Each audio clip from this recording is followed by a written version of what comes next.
Happy Halloween from the Lost in Possession podcast. Halloween. After Liverpool were given a Saturday night fright by Leeds, we talk, is the Klopp curse real? Start the intro.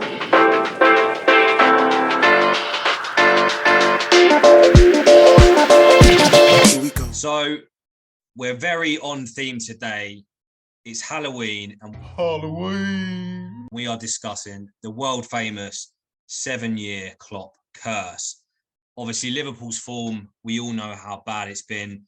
Unexpectedly bad this season. Just this weekend, losing to Leeds, who I believe are winless in 8 games. The week prior, they lost to Nottingham Forest, who seem to be the whipping boys of the division. I don't think Forest had won in 10 games either. Liverpool are looking in a bad way. So let's get straight into it. Jamie, we'll come to you first. What on earth is happening to Liverpool? Well, it was an interesting sort of start to the season where I think it was like, even if you look at pre-season, where they got beat 4-0 off United, and you all went, well, everyone was like, oh, it's pre-season, doesn't really matter. But that probably was where the signs were showing. I don't know if them competing on all 4 fronts last year really has taken its toll on them. But now with a record of 4 wins, 4 draws, 4 losses. Perfect freaking harmony. It's quite remarkable considering what Liverpool have been achieving for a number of years now under Klopp. It could possibly be, or say, like you said at the start, 7-year curse.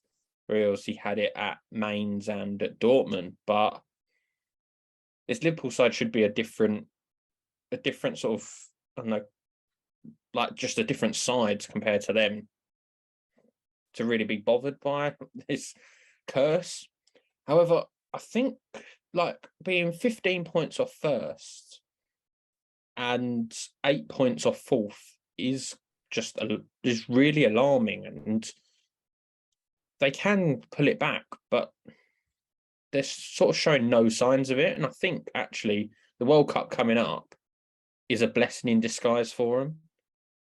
Like, what do you two think of that sort of with the way Liverpool are in the World Cup? Is that just going to sort of help them sort of just go, right, that's it, forget that, this is the start of the season? Well, you can make a case for both sides, I think. And just for our viewers at home, so for the first people who don't know what the curse is we're referring to. Curse? What curse? So it's the 7-year Jurgen Klopp curse. So in the 7th year, at every club he's managed, he's had an absolute nightmare. So as Jamie said, his managerial career sort of took flight at Mainz, the German side.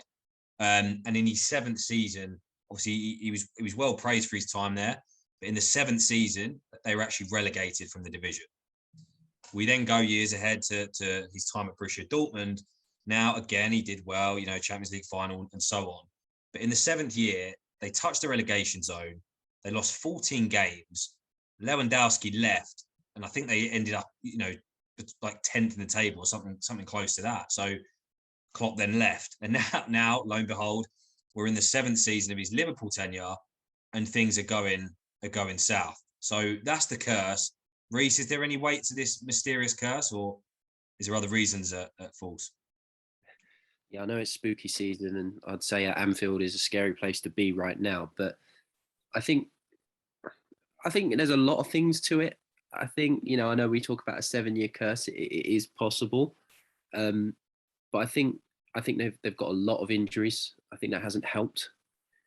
I think that's really unbalanced them, and it's been quite strange because they got a result against Man City, or they look like they're turning the tide, and then they lose or draw again, and they're not losing or drawing to teams, that are normally competing with them.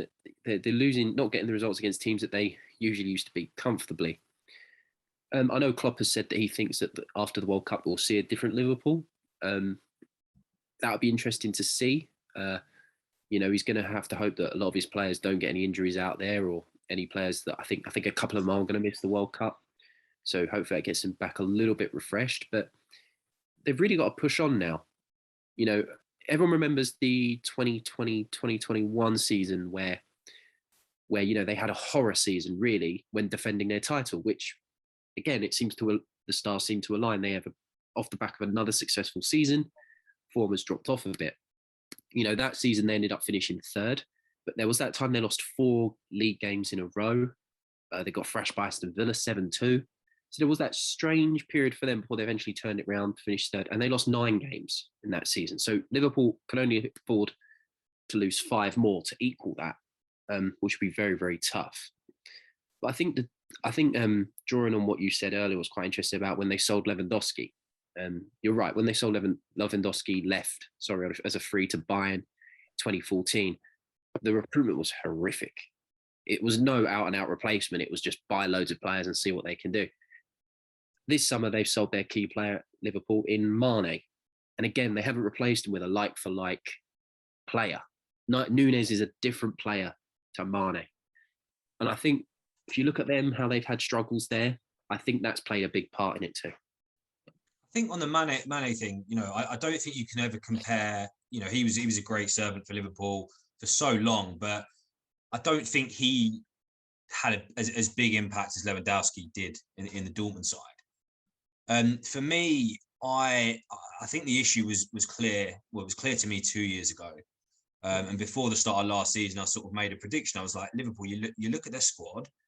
I don't think it's as good as City's, as Chelsea's, and a few other big teams. And you know, last season I was proven wrong because they competed on all 4 fronts, and genuinely it was a surprise. But it feels like everything I thought and said at the time has kind of come out a year later than I thought. Because you look at their midfield, and although Harvey Elliott's come in, you know, you've got Henderson, you've got Keita, you've got, you know, Thiago, you've got Fabinho at times coming into the field, and it is quite an old, and you know, Liverpool historically have been a high press, high energy team. And no disrespect to those players, they're clearly quality, technical, you know, experienced players, but you can't expect those guys to run and run and run. You know, you've got Milner in there as well. And if you don't recruit and you don't freshen up the squad, you can't expect the same results over and over again. And I think to some degree, it's not just Klopp's fault. It happens at every club. You have that transition period, but he has to take a bit of that responsibility.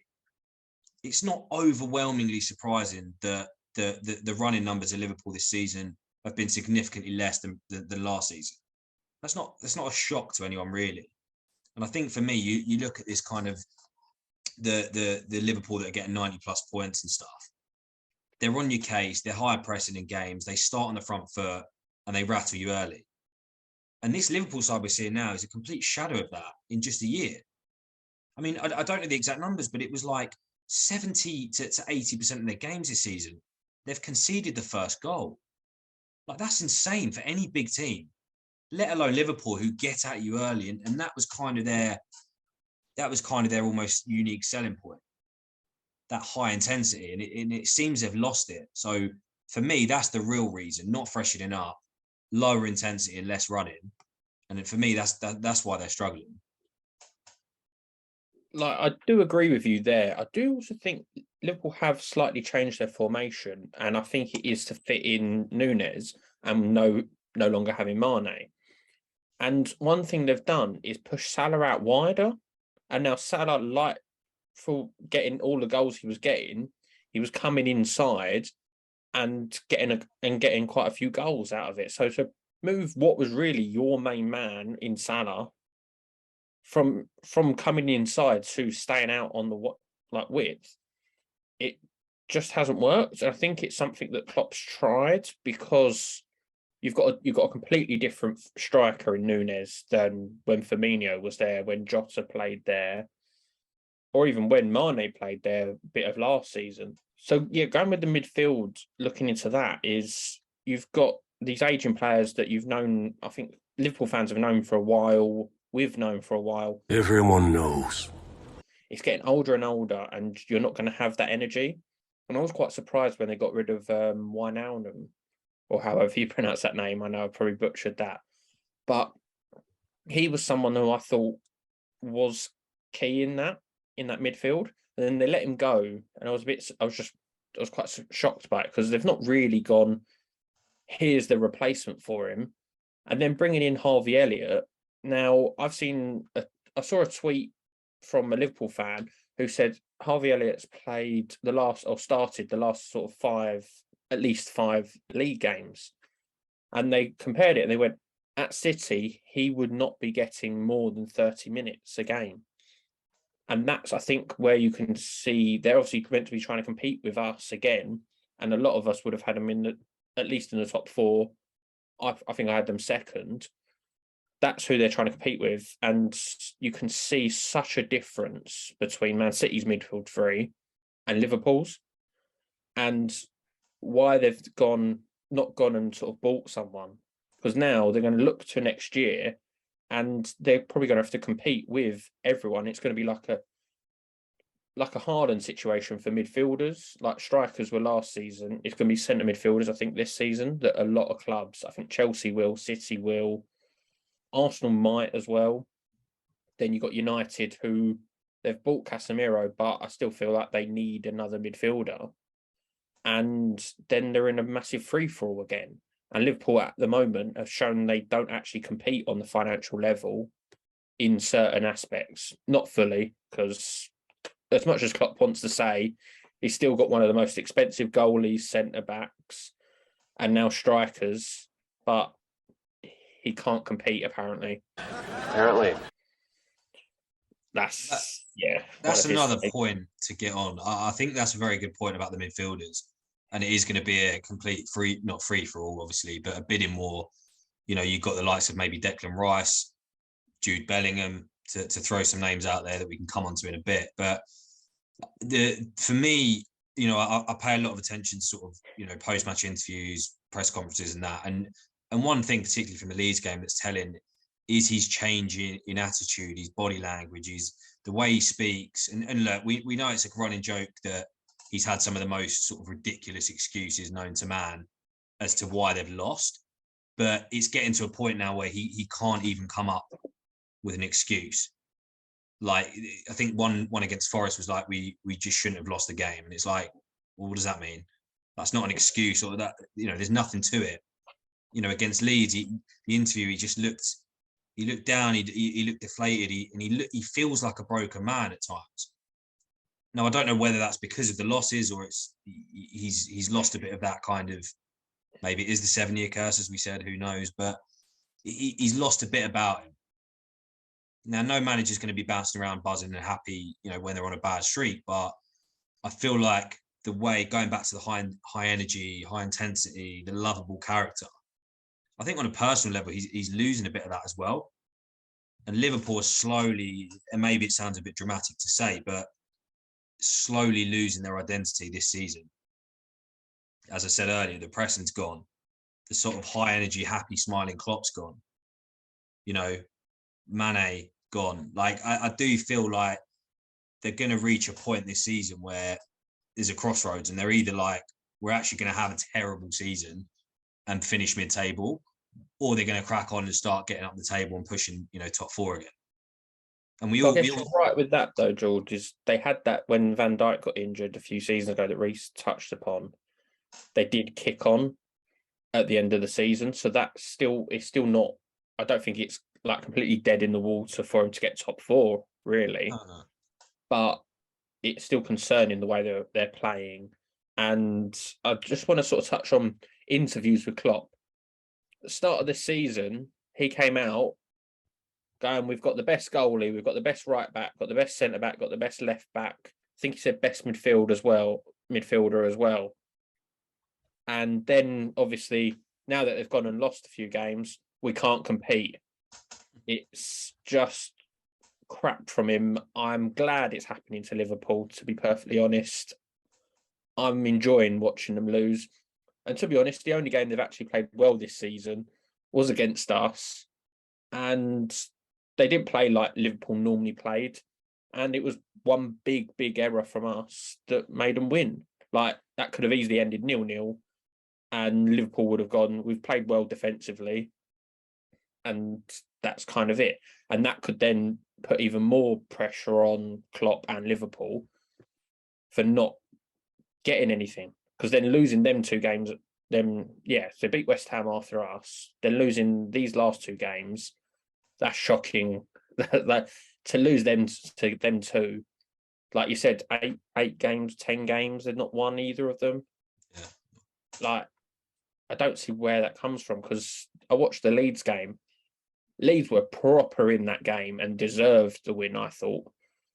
Like, Liverpool offered something. They don't offer nothing, but they weren't great at all.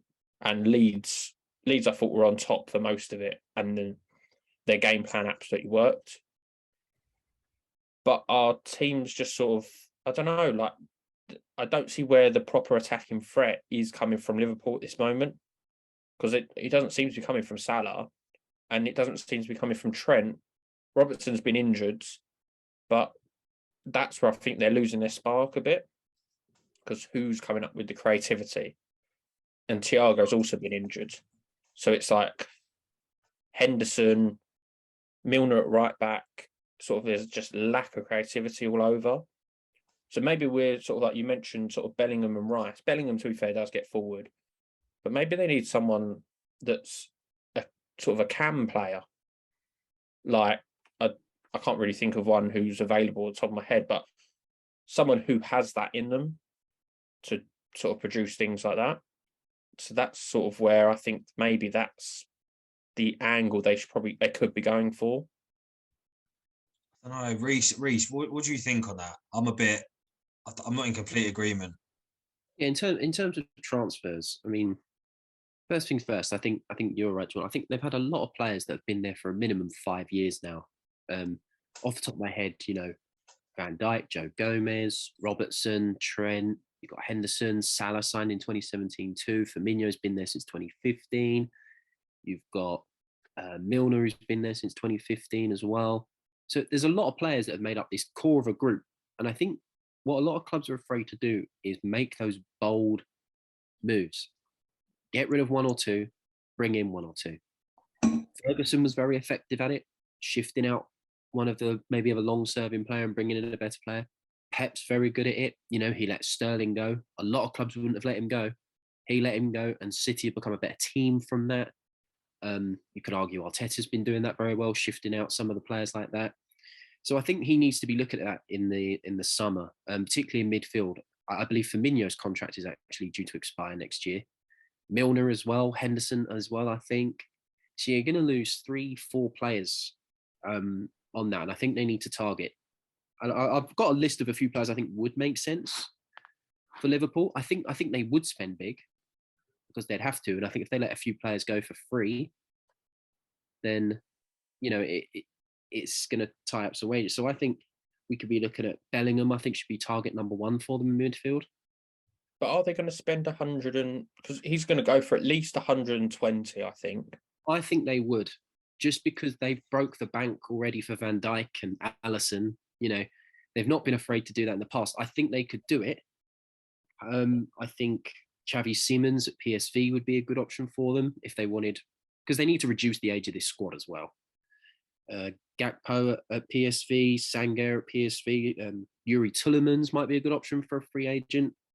And I think Frank Kessie at Barcelona could be a good addition there as well. He'd be a bit of an engine in there. And they probably wouldn't have to pay much for Kessie because Barcelona got him for free. So he could be a good option there. They need the money. Yes. I think the big thing as well is that Mane replacement. I think they could target someone like Son at Spurs. I think they could unsettle him and he would go if that option was there, or Gnabry or Nkunku. It's an expensive rebuild, but they've got themselves in this situation. So they've got no choice but to spend big. And if it means spending £200 million, £300 million in the next transfer window to secure their future for the next 4 or 5 years, it's probably worth it. What do you guys think? I think I disagree slightly with you guys on where their issues are. I don't think their attack is the issue. Salah, Salah's Salah at the end of the day. He's not had the greatest season, but I think the whole responsibility of that lies not just with him, but the wider team.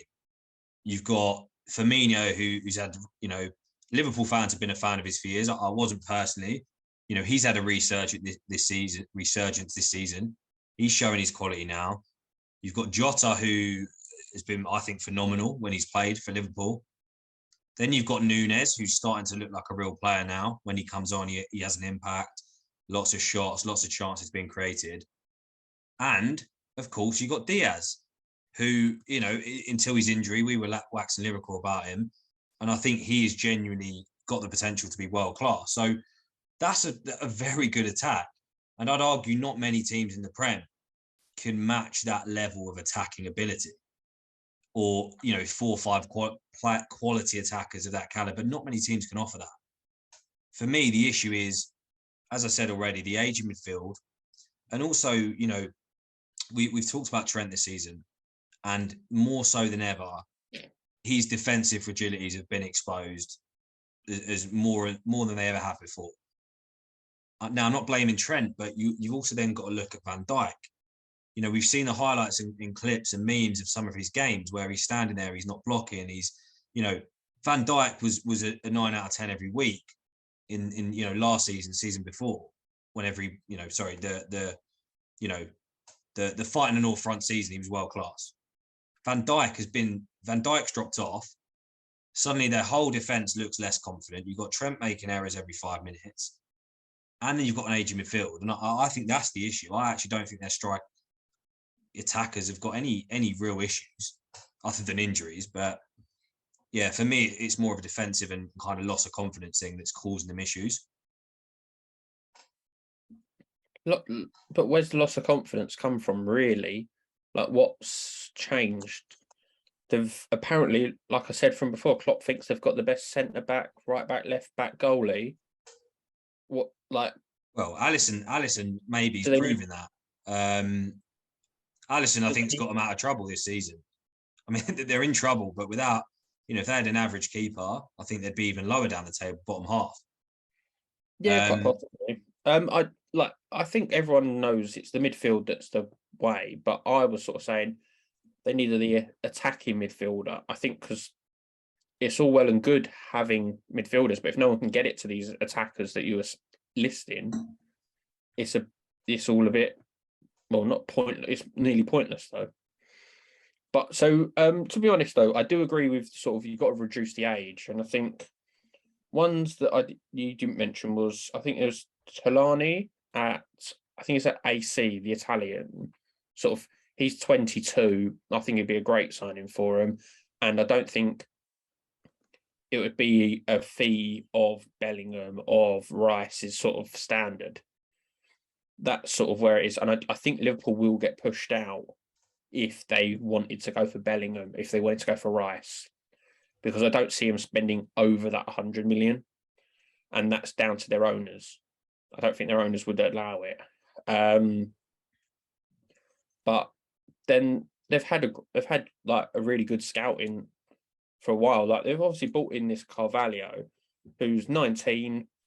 It's too early for him to be sort of playing week in, week out, and I think it's the same, should be the same for Harvey Elliott. But they're in the position, due to some injuries, that they are playing more, which will do good for them. But for right now, they're not going to dig you out of a game. Whereas sort of Henderson, you would be able to, Fabinho would be able to, and Thiago can, but he's already had injury problems before he came to the league. So it's not a surprise that he does get injured from time to time. I think if they're good enough, they'll step up though. Like, I get your point. Like, you don't want to be over reliant on them. But look at some of the players, you know, even in England alone, you know, Foden, Mount, Reece James, you know, like, you've got, you know, Saka, you've got these young players who have won leagues, have won Champions Leagues, like, if they're good enough, I do think they'll step up. But I think it's when you're over relying on them to fill the boots of someone else. That, I think that's more the issue. But if you look at them players that you mentioned, none of them are having to win games, like pull the whole team up. None of them are doing that. Like, they might do it for an odd game or two, but they're not doing consistently. And then if you're going with the lack of confidence around Liverpool, they shouldn't be doing it. Like, that's sort of, if that is happening, they're either going to become, this player's going to become a Messi, a Ronaldo type of player for being that good.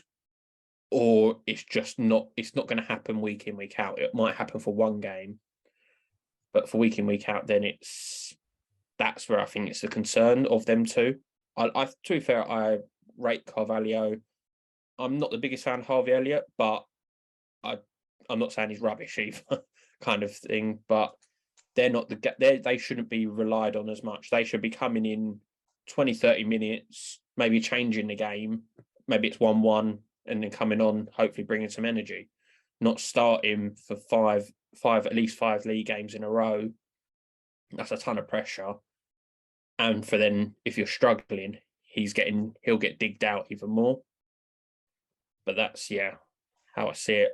But to put a question in, could you see Klopp being sacked this season if it got worse?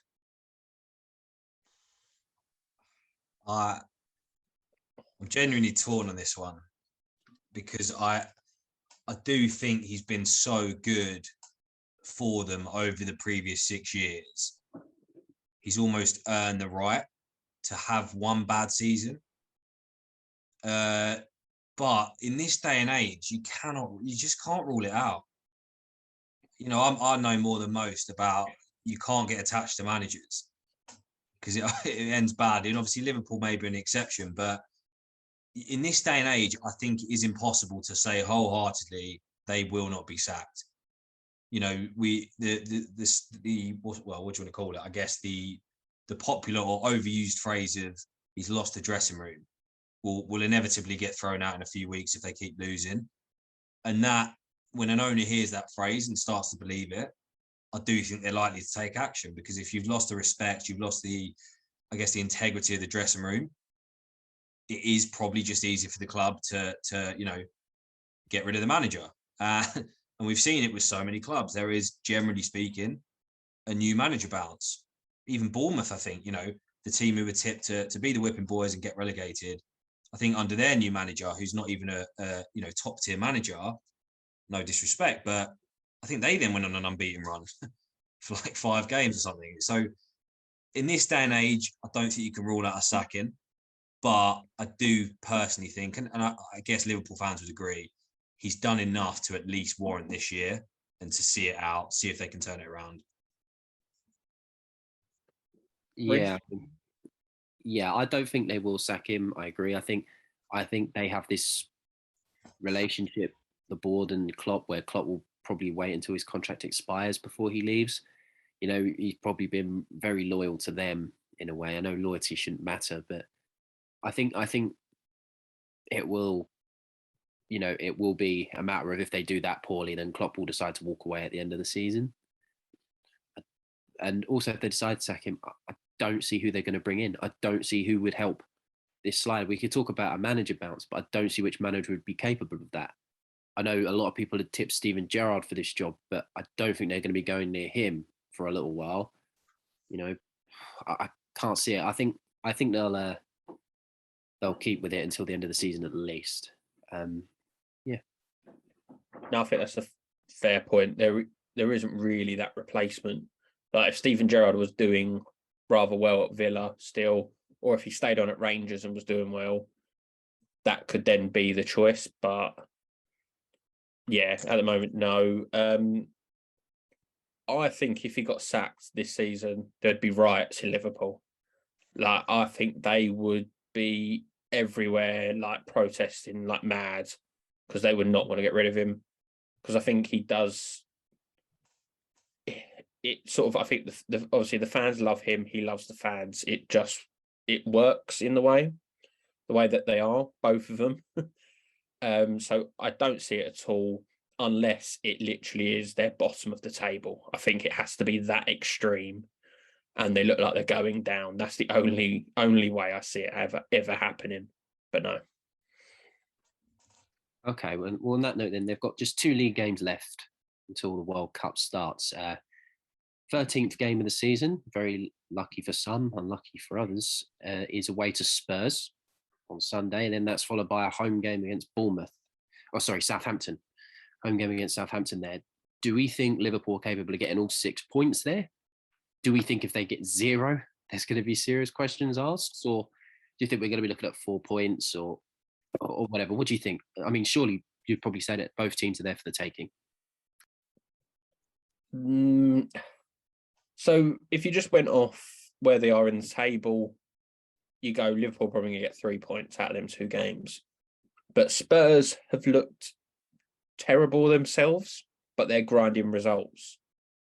Sort of they're like the Bournemouth, they were 2-0 down to them, then they get 3-2. But then you've seen them in countless games where like the United game Spurs played, Spurs were dreadful. Like it was only a matter of time before United won that game, and they did. They were comfortable. That's sort of where I think it's going to be quite an interesting game. Is it at Spurs, Reece? Yeah. Yeah. So that's where I am going with home field advantage. Whoever was at home, I'd be backing to win that game. But then Liverpool got up, like they went for it when they played us, they got up for it and had a better performance. So they might against Spurs.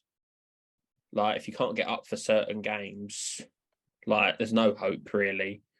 So that's sort of where it is. I don't see him winning both, but I can see him getting a minimum of 3 points. I think they'll beat Southampton. They normally do. I agree. I think if Liverpool were at home against Spurs, I'd still fancy Liverpool every day of the week. The fact it's away, I think Spurs are going to cause them some issues. I think it'll be a tight game. So it's pretty conceivable that they're going to drop points away to Spurs. And as I said, Spurs have been amazing, but they're getting results. And in a big game like that, I do think it'll probably be a draw in my opinion, if I had to guess. But yeah, Southampton, I'll be honest, I don't see anything other than 3 points to Liverpool, irrespective of form. Hasenhüttl can bring a surprise every so often, but I don't see it. And just quickly, just to finalise on my point, they have got Napoli in the week at Anfield. Now, you could make the argument that it's a dead rubber game because of the way the head-to-head works. But what do they do in that game? Because you don't want to rest players and lose because that's going to damage confidence further. Similarly, you kind of want to rest players for a big game at the weekend. So that's going to be a very tough call. Are they through as group winners? No. Liverpool definitely aren't. Then they've got to play teams. But the problem is with the way head-to-head works, I believe, I'm just going to check this now, but I don't think they can win the group because of head-to-head. So unless they better their result that they got. So It's a very tough situation because you don't really want to play your full strength team. But if you drop players and Napoli go stronger, there's a chance they could lose and actually damage confidence further, especially considering it's at Anfield. So I think that's actually quite an interesting dilemma to keep your eye on this week. Okay, so they've got a 4-1 result to get top. Yeah. So let me just double check that is correct. Yeah, so that is right. Yeah. That is quite interesting actually, but yeah, I don't know. Yeah. Keep your eyes peeled for that. Liverpool can do it. They've shown it before in unlikely circumstances, but it probably is worth actually focusing on the Spurs game and just settling for second. Reece? Other than that disastrous start in the Champions League, where they lost 4-1 to Napoli, they've actually been very impressive. I think they'll go for it. And I wouldn't be surprised if they thrash Napoli. I wouldn't. I would. It's a very Liverpool thing to do. They know how to grind themselves out of it, and I think they'll go for it. I think they'd be mad not to go for it. You got to want to keep playing as best as you can and use that momentum. But every time Liverpool seem to get momentum, they seem to throw it away in the next game. There you have it. That just about wraps us up for a Halloween special edition. As always, Liverpool fans, Klopp in, Klopp out. Has he done enough to buy time? Or is the curse real? But as always, like, comment, and subscribe. You know the drill.